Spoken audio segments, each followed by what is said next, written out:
36 taon na po dito sa Baag po. Ang hanap buhay namin po, yung puso ng saging po.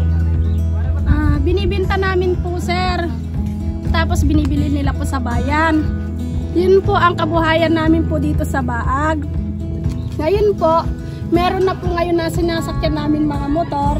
Hindi na po kami gaanong nahihirapan po maglakad. Pero noon po talaga mahirap ang buhay po.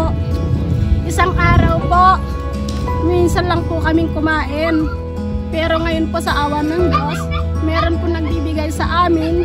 Nakakakain po kami 3 beses na po sa isang araw. Pero noon po talagang mahirap po ang buhay namin. Ako nga po, hindi po ako nakapag-aral. Grade 1 lang po ang inabot ko. So noon pong mahirap ang buhay namin po talaga. Kaya hindi po kami nakakabasa. Kaya po yung mga anak namin po sana, meron po sanang tutulong sa amin na para maitaguyod namin po ang mga anak namin sa pag-aaral nila po. Para po marami sila pong matutunan, makabasa lang po sila. Kami po talaga ang mga magulang na nila, hindi po kami nakakabasa. Maraming salamat po sa binigay ninyo pong regalo namin po sa Pasko nito. Kahit po may sinasabi pong marami pong iniingatan namin na pupunta sa bayan na po na sabi nila po COVID.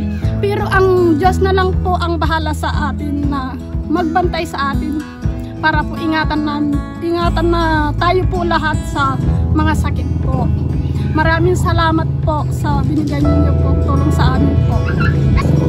Ang pinagdidirihan namin po Pasko, buo po ang pamilya namin po. Na sana po wala po kami nararamdaman po pamilya po. Kahit po wala kaming maraming handa, basta po yung pamilya namin po.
Ngayon sa Sitio Baag dito sa San Jose, sa probinsya namin dito sa Tarlac, at tapos na kaming ibigay yung 60 pieces na o 60 na bags ng mga groceries sa mga pinalmili natin ng mga pagkain para sa mga kababayan natin na Aitas dito sa lugar na ito.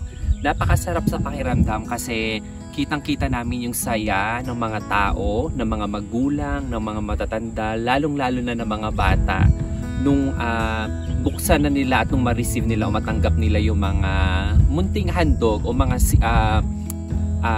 pagkain o mga groceries na o regalo na ibibigay natin sa kanila. Muli, nagpapasalamat po ako sa lahat ng mga nakasama natin, na mga kaibigan natin at kapamilya natin na tumulong para maging posible itong proyektong ito. Kagaya nga po ng inyong napanood, masayang-masaya mga Aitas dito sa Sitio Baag sa San Jose, Tarlac. At nawa mas marami pa tayong matulungan sa mga susunod na panahon habang tayo po ay nandito sa YT o maging sa labas ng YT ay maging daluyan tayo ng pagpapala sa iba. Muli, ako po si Jeff Chupchup at maraming salamat sa inyo. Maligayang Pasko at maligong bagong taon.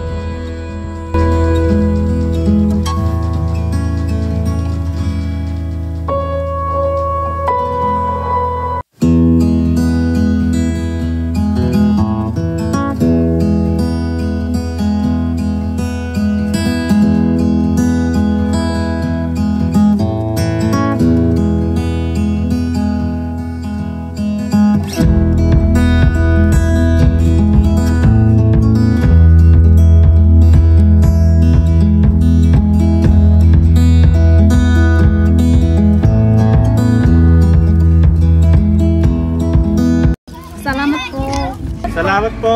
Merry Christmas po. Thank you din. Salamat po. Thank you din po. Sa Merry Christmas namin po.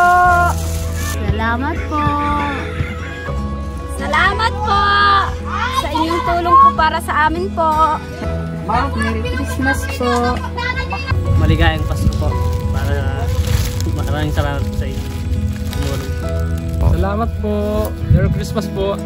Maraming salamat.